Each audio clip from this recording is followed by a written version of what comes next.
Welcome to If You Even Care. Thank you for being here for episode 30. 30 episodes. Feels like it should have been a lot more, but there was that little point in time when I had a bunch of anxiety and then I wasn't able to record, and that probably cost us quite a few weeks, but 30 episodes. They didn't want it to happen. I'll tell you that. They did not want this to happen, but they couldn't stop us. They weren't strong enough. They didn't have the numbers. We did. We had 15 people.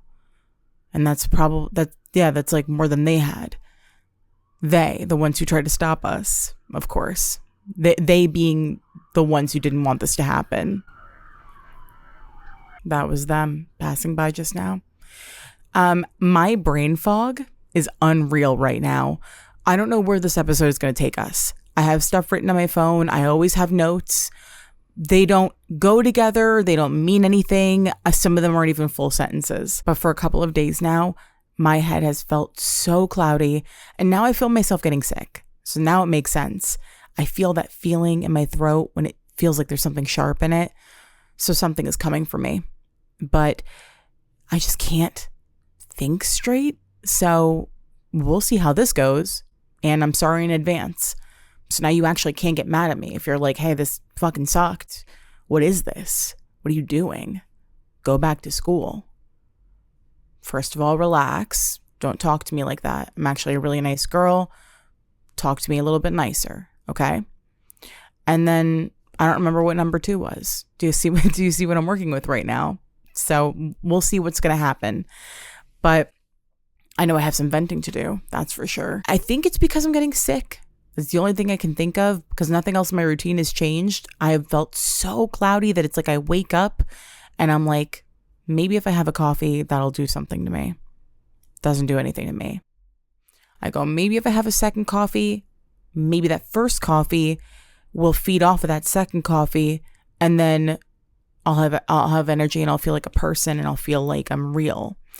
And then that doesn't happen either. So then I start to really like get scared and frightened, and I can't really be alone in a room because I start to feel like maybe I'm going to disappear. Now, a third coffee, that one I don't go too crazy with. That one's one little teaspoon of espresso. As you can imagine, that one isn't doing anything either. So I'm just kind of having a lot of caffeine and not feeling real. I don't know what's going on. All I know is this was just my problem. Now it's our problem. Now whatever happens today, right now, it's on both of us. So I actually feel like if you were to measure my brain activity right now, you would pull the plug on me. I think you'd look at it and you'd go, let's just take her out of her misery. What plug? I don't know. My air fryer and like the charger to my Rose toy. And then I'd start like convulsing. I'd flatline. Speaking of Rose toy, this being the first thought that's come to my head all fucking day. I think this might be the first time I'm hearing my voice all day. One of the first times. Doesn't even feel like my voice right now. So I think I need to warm up to it.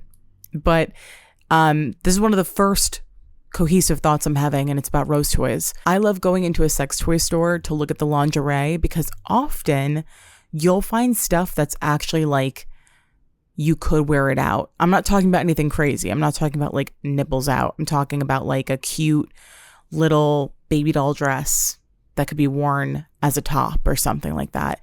You'd be surprised if you've never gone in there to look for like going out clothes. Sometimes you'll be surprised, or at least at the ones near me. The last time I went in to try to find something, I was looking for like some kind of bodysuit or something.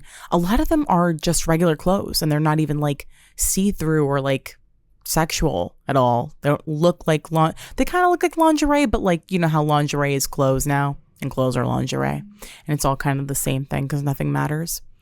The last time I went in there, I saw a vibrator with 27 settings.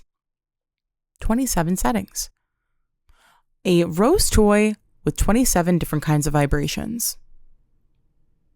And I'm willing to be educated. I'm willing to look a fool right now. I'm very curious. Put your hand up if you feel like you could benefit from 27 different kinds of vibration patterns. Now put your hand down. I can't see you, and you and I both know that. But if anybody did raise their hand, maybe comment and let me know. I'm very curious. What are you getting out of that? What am I missing out on? I guess that's really my question. Am I missing out on something? Because what are you doing on setting 26? And what if setting 26 ends up being your favorite? So every time you go to do a little DJing, you got to click, click, click, click, click, click, like all the way. And it's not that fast. It's not click, click, click, because it's really like click, click, click, all the way to 26. All the way to 26. And then you might accidentally click one other time, and now you got to go through all of them again to get back to 26. What are the vibration patterns even like at that point? Are like songs, like a familiar song, and maybe that's comforting, brings you joy. I don't know. I feel like 5 is ideal, and I feel like 10 is crazy. 27 is just boredom. 27 settings, why don't you just put proximity chat on it? Why don't you just make a rose toy with proximity chat? Yeah, let's all talk. You know, not sexually to one another. I just want to know, hey, what setting are you guys using? I'm on 17. Any 26ers out there? I mean, why not? Why not at that point? 27 different kinds of vibrations, which means somebody had to sit there and, well, maybe that'd be a good job for like the pencil drummers. Remember that kid in school that was just really good at like pencil drumming? Really, really good at it? Like it was like all they really did was like pencil drum and like draw eyeballs on notebook paper. That'd be a great job for somebody like that. Just basic little rhythms. What are we doing past 20? I'll be generous even. What are we doing past setting 20? We're just fucking around. We're just bored. You don't even like getting off like that at that point. You're actually just fucking around, and you don't even like, it's not about getting off to you.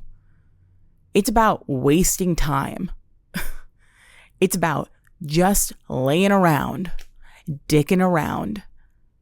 You've got like a goal at the end of this, and you're not going to achieve it clicking through 27 different settings. And that was the selling point of the toy. Raise your hands in the comments. I would like to know.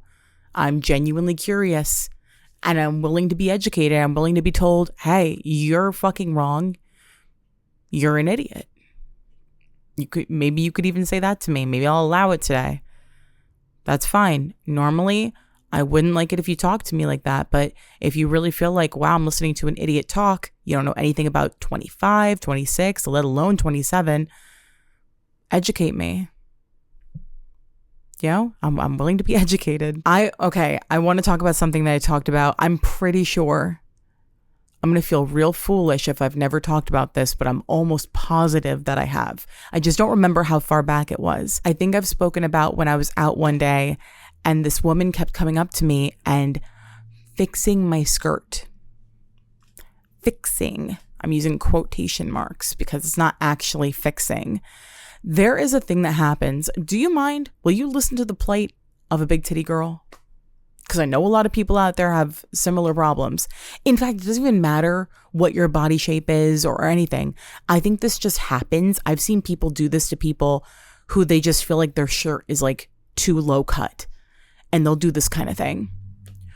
There is a difference between someone fixing you because in like a condescending way, in a condescending kind of mean-spirited way, and then helping you out because they feel like maybe part of your outfit is showing in a way that you wouldn't want, and they're trying to be like, hey, like, you know, your tag is out, or do you need to fix your shirt or anything like that, you know, or maybe you need to pull your skirt down or something like that. And I have discernment, and I feel like I can tell the difference most of the time. I feel like most people can. It's just a feeling that you get, and it's obviously based off of like prior interactions with that person and how they go about helping you fix your outfit, you know, and what they're fixing.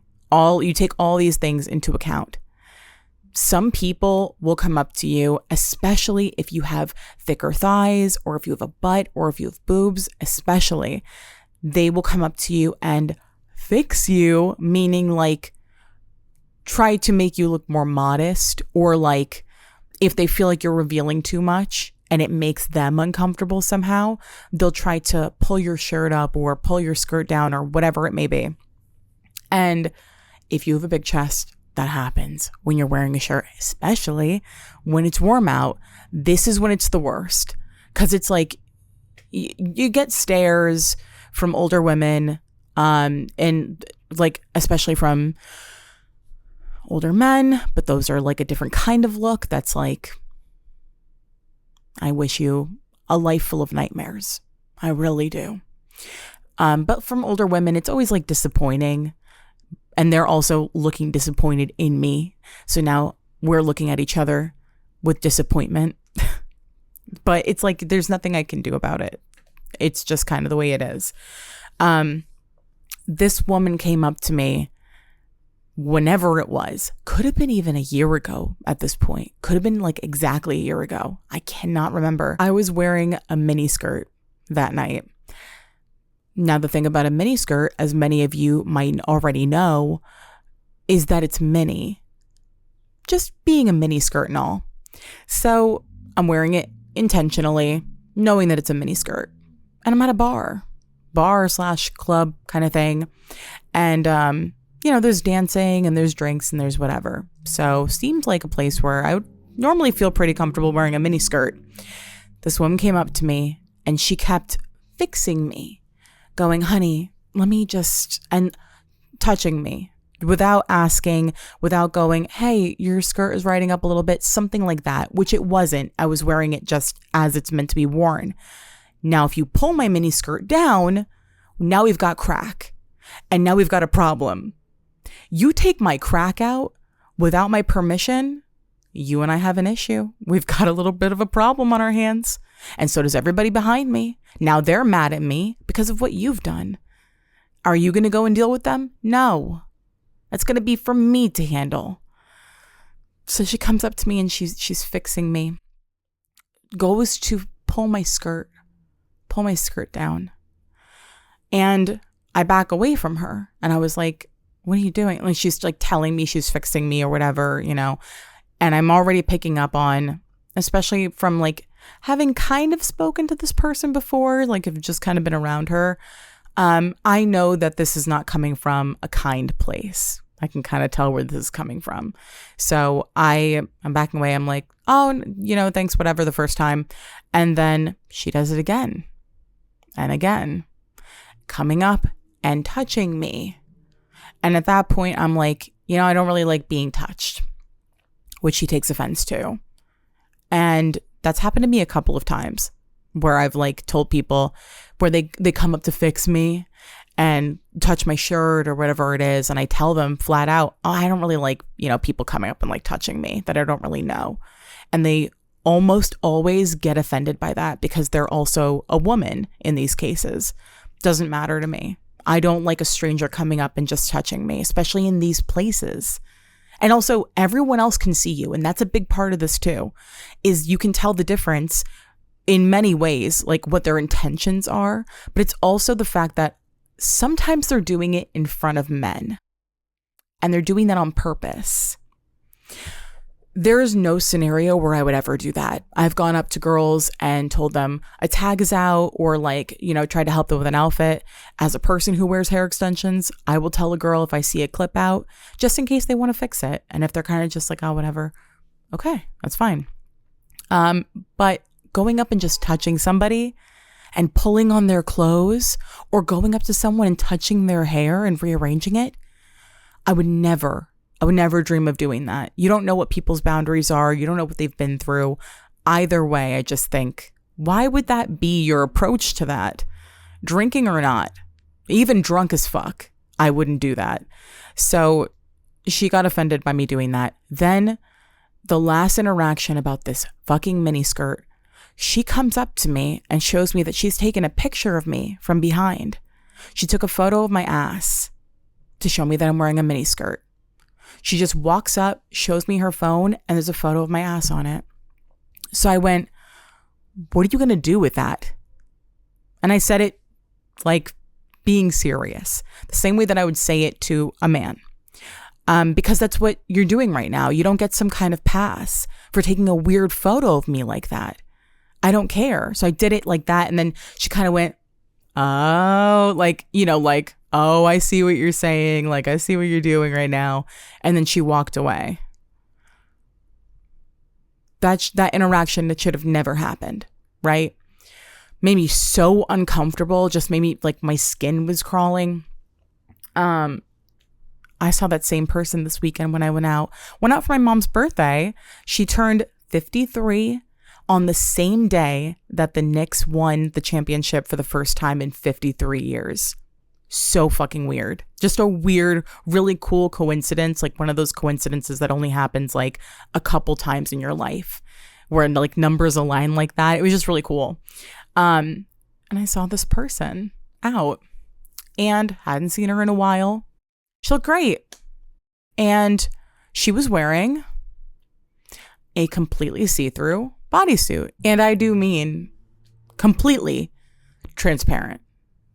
And it was a really cute bodysuit. It was honestly like the kind of thing that maybe I would see at one of those stores when I'm looking for something that's kind of like lacy and like lingerie-ish. Really cute. Why do I feel like if I wore that, she would have slugged me over the head and dragged me home? Why do I feel like if I had worn that exact bodysuit, she would have put a gun to my temple? She would have put a gun to my temple and made a show of putting a turtleneck sweater over my head. On any other person, that wouldn't have even earned a double take from me. I don't care. You're an adult making adult choices at a place full of adults about what you wear, your body, what you reveal. I don't care. I just couldn't believe the hypocrisy. Like I genuinely think that if I wore something like that, she would have broken out a DSLR. I think she would have called TMZ just to make sure that I get it on my For You page the next day and can see what I was wearing. That's what I mean. It's coming from like a bad place, a dark place, an evil place.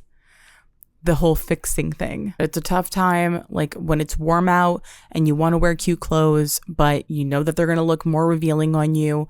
And even if you go out and you feel good about them and you feel good about what you're wearing and you feel like it's supportive, you feel like it looks good on you, doesn't matter. None of it matters because everybody has their own idea of like what is too much. So what I don't want is somebody making that my problem. That's so fucking weird. I was like, should I really truly have like thrown a blanket around her shoulders and given her a pat on the back and said, woman to woman, time to go home. Time to pack it up and go on home. It's so weird. I just think it's the kind of thing where it's like, if you gave this 10 seconds of thought, right? 10 Mississippis and thought about, is it okay to touch somebody you barely know in that manner? No. I think maybe they'd come to the conclusion that it's not, but they don't think about it. They just do it and then get insulted if you kind of don't like that. And I'm going to pull that shit right back down when you walk away. So thank you. Thank you. But I've gotten into the practice over time of just telling people straight up, I don't like being touched.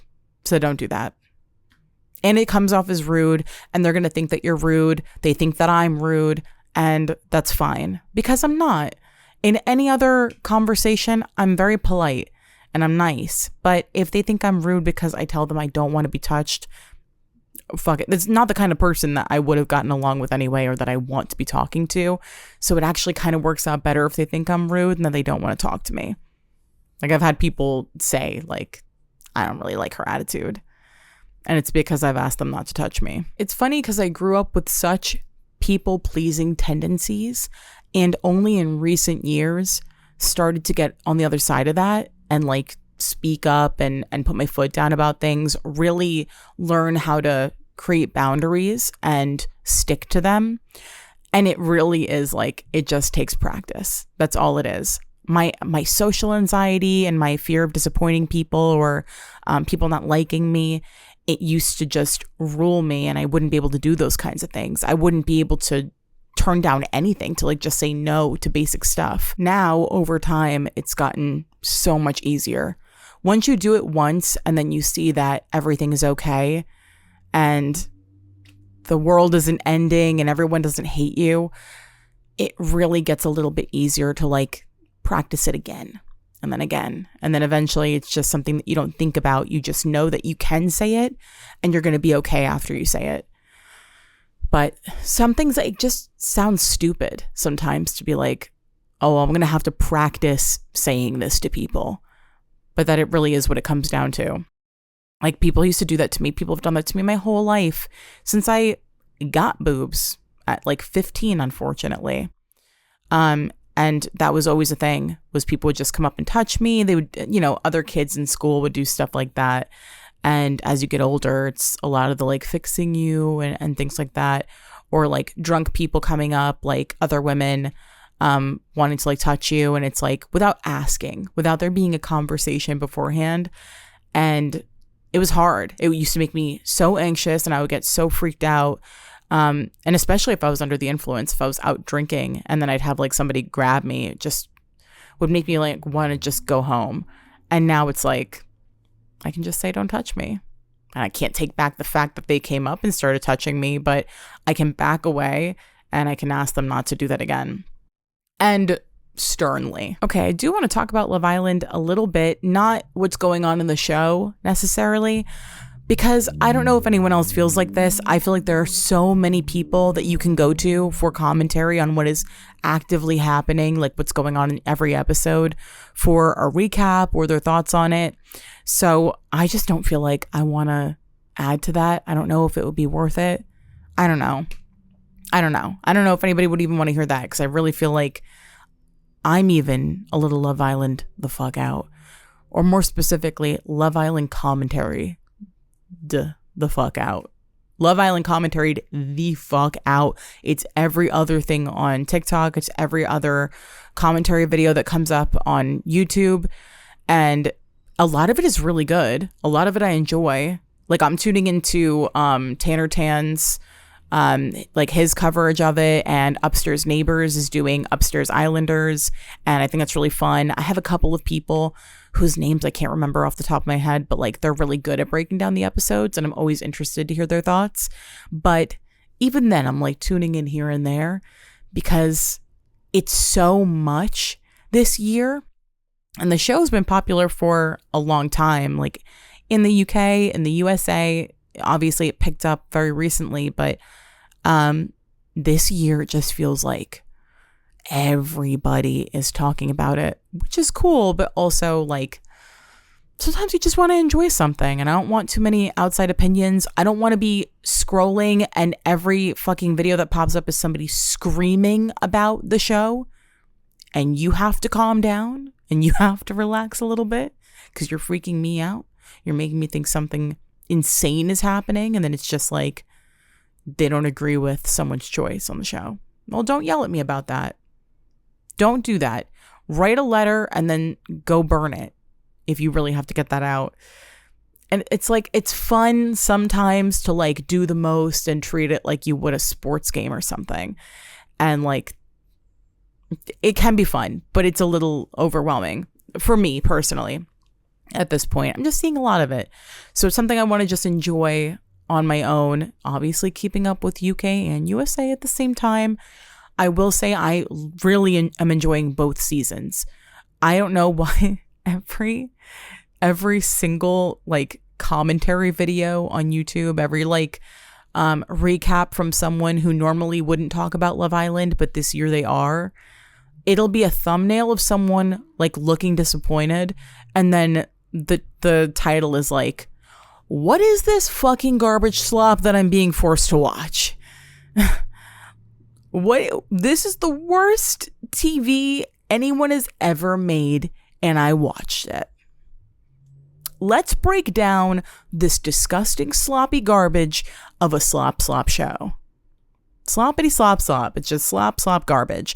Well, then get out of my trough. Get out of my garbage can. This is my garbage. You know, you just got here. Some people have been digging in this can for a long time.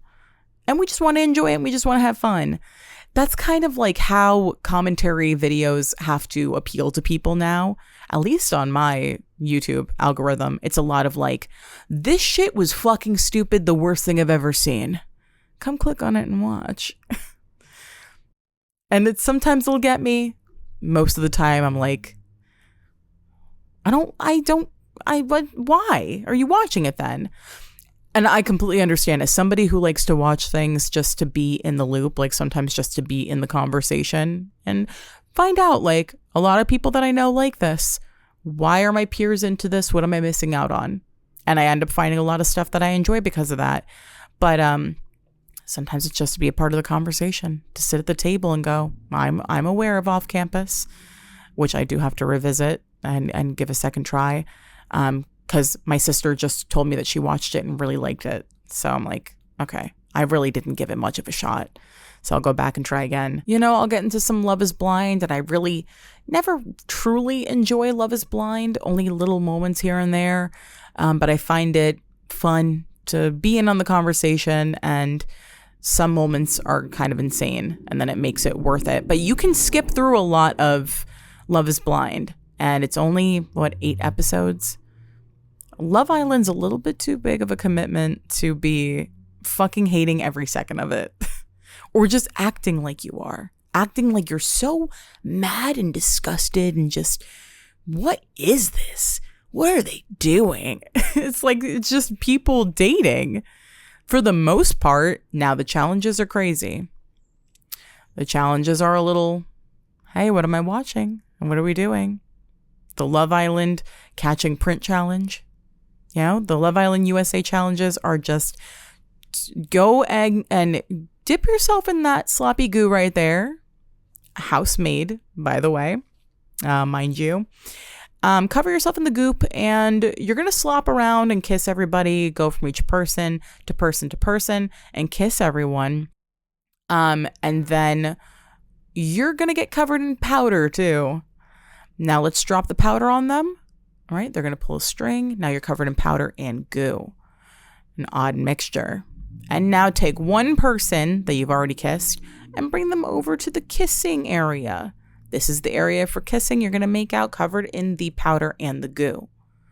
All right, now as the final part of the challenge, take a different person and you're going to kiss them in kissing area number 2. Okay, where goo will be poured on top of your heads. Now you've got a little bit of a sandwich happening, a little sticky sandwich with the goo, the powder, and then more goo on top. But the rest of the show is literally just people dating. Just people dating. And that's it. They're talking and they're dating, and that's like the whole thing about the show. The rest of it is not that crazy. But it's all the commentary videos, the people watching it this year, like a lot of them for the first time, they're kind of like, this is the worst thing ever made. And it's just dating. The rest of it is just people talking. So what part of this is so fucking shocking to you? On The Bachelor and The Bachelorette, it's one person dating a bunch of people. That must blow your fucking mind. That must blow you away. And this is the thing about reality TV, is that it has to be treated like it's the sloppiest slop garbage ever made for the dumbest minds in the human race. And it's just interesting drama, conversations. Let's see how this person handles this situation. Of the 2 seasons right now, I am actually enjoying UK more. I really am. I think, well, girl, the differences between Love Island UK and USA are stark. Rob Stark. On Love Island UK, it's a slow burn. If you want to kiss somebody, you've got to make sure nobody else is around to see it. And you've got to go up, make your way to the kissing terrace, which is a terrace full of holes where everyone can watch you kiss the person you've chosen to kiss. That kiss is going to shake everything up. It's going to change everything. Nothing is going to be the same after that kiss, even in the challenges. Very rare for them to do a little bit too much kissing. If you know, you know. Love Island UK was not always like this. They used to fuck in that villa. They used to fuck. in that villa. And I've dialed it back over the years because it's been a really big show for like long enough. This is season 13 that they're on. And some really huge stars have come out of it. You know, they blew up on season 5, really. I think season 3 was a really big one too. But I know season 5 was like the biggest one, like the most viewed, the most popular season of Love Island there is. These people have known we got to dial it back for a while now.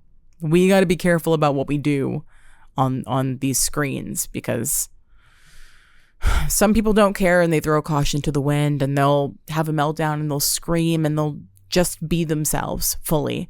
But a lot of people will walk on eggshells and be cautious. On UK, if they have a kiss with somebody outside of their couple on that kissing terrace, they have to do the walk of shame through the villa afterwards in front of everybody else and trust that it is dead quiet while they're kissing and that everybody is staring at them. Everybody is watching and they're commenting on it and they're commenting on how long it's going on. So, little bit of a humiliation ritual. And USA, not to say that kissing doesn't mean something, it's just you can kind of get away with kissing people and it not being as big of a deal or shaking things up quite as much as it does on UK. I don't know, it's just a different, it's a very different vibe between the two. But Love Island UK always just feels like this is true Love Island. Whereas Love Island USA is so fun, but it feels like a spin-off. Like they really like put their own twist on it. It feels very different. The formats are similar, but they don't feel similar, if that makes sense. It should make sense because I feel like what I said makes sense. But maybe it doesn't because like I said, I don't know. My thoughts are not the clearest today. Head's a little cloudy. And I'm a little bit behind on USA and UK. I think I've missed an episode of both, which is not normal for me. So I've got some catching up to do. But I don't understand the reaction to this show where it's like the sloppiest fucking garbage in the world. It's people dating on camera. What would it look like if any of us had to date multiple people on camera? Had to explore connections on camera. I just don't think that the average person is like an expert on how to maneuver in a situation like that. And they act like it's the craziest, they're all like acting insane and I don't understand. I say all of that to say I am watching Love Island, both Love Islands, and I don't really know if I'm going to cover it that much or talk about it that much unless something really interesting happens or something funny. I don't know. But I feel like there's so many places to get commentary on it that normally I would want to. And this year, I don't know if everyone feels the same, but it's just a lot of Love Island. So I don't think I will. Although if you're watching it and you're like, I have nobody to talk about this with because nobody I know watches Love Island, you come to me. You come to me and you talk about it with me. Because I always have thoughts. Always. I'm always tuned in. Okay, I think that's it for this episode.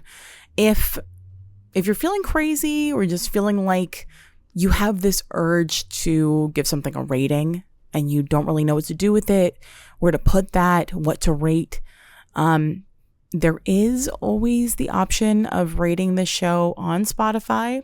It's a star system, out of 5 stars. So I just wanted to put that out there because you just never know. Sometimes you've got an itch to give something a couple of stars and you just don't know what to do. I appreciate you guys and I'll talk to you next Monday.